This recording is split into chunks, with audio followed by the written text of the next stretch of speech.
কি মনে করেছো কত বড় আসপাদ্দা?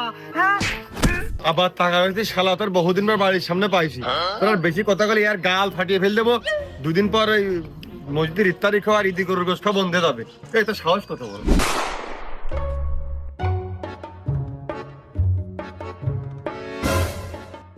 বসিয়ার কি এ বসিয়ার, তুই আর ভালো হইস না দিনি।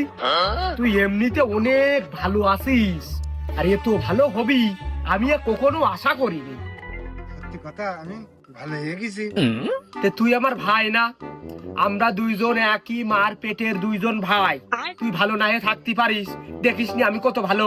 না আব্বা সে কথা কইলো যে তুই আর আমি হইলো মার পেটের ভাই, তা আমি কি আর আমি ভালো কাজ করেছি কদিনই? তুই ওই যে তামুক রিজাউলের সাথে বেড়া আসি নে, ওর সাথে বসে তামুক খা আসি নে, তুই যে কত ভালো সে তো আমি দেখি।